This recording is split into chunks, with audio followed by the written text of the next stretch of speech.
Chapter 1. The activity that soothed my soul wasn't quite legitimate. Some people might have called it trespassing. I called it saving my sanity. At daybreak in jeans and a flannel shirt against the early February chill, I knelt to weed my secret garden.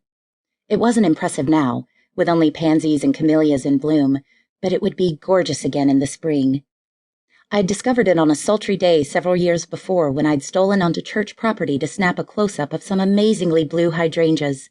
And there it was, a miniature Eden in all its summer glory. Hidden in a hollow of the rolling grounds, the flower bed was set well back from a busy road that must have been unpaved and narrow before Atlanta swallowed its suburbs. Shaking soil from the roots of each handful of weeds, I stuffed them into a plastic bag. At first, I had barely enough light to work by, but broad daylight would arrive soon, along with the clergyman who often roamed the grounds. In his baggy black suit and broad-brimmed hat, he looked like an old country parson lost in the heart of the city. If he ever caught me, I wasn't sure what I would say. Still, my peace grew deeper with every weed I pulled. Too bad it wouldn't last. Even early on a Saturday morning, I couldn't escape traffic noises. Weeding helped me de-stress, though. This was the real Ellie Martin. Dirt under my nails, no makeup, no phone, no electronic tether to my desk. The bag was half full when a car door thudded shut in the parking lot, and then another and another.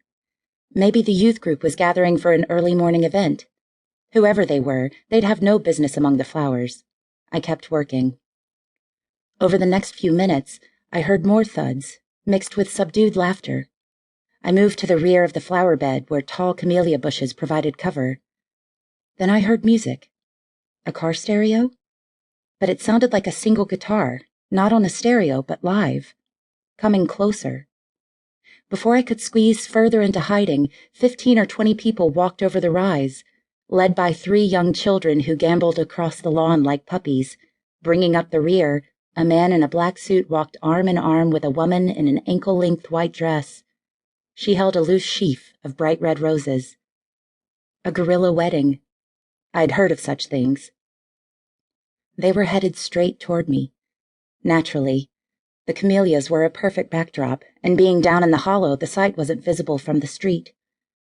I should have run when I'd had a chance. I hunkered down among the bushes, wrapped my arms around my knees, and thanked God for the muted shades of my shirt and my camo baseball cap.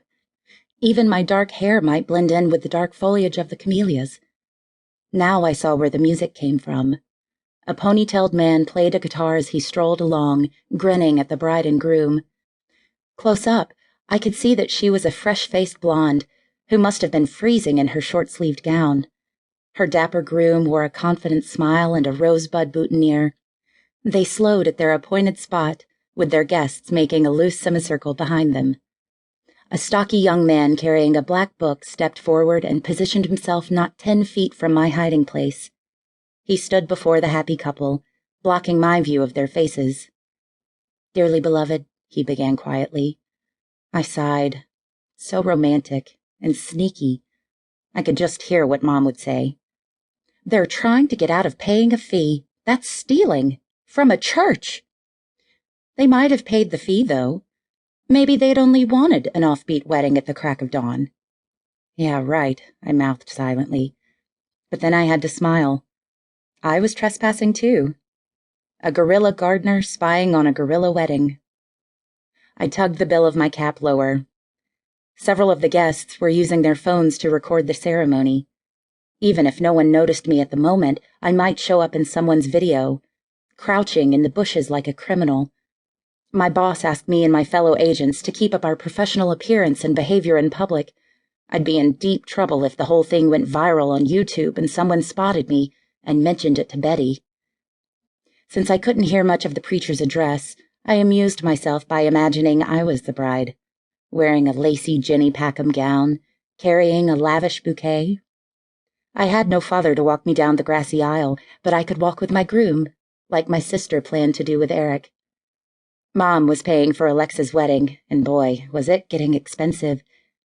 It was a good thing Mom had a steady paycheck from the school system as well as a nest egg from selling part of Grandpa's land. Alexa wanted all the fuss and feathers so she'd feel good and married. I wanted a traditional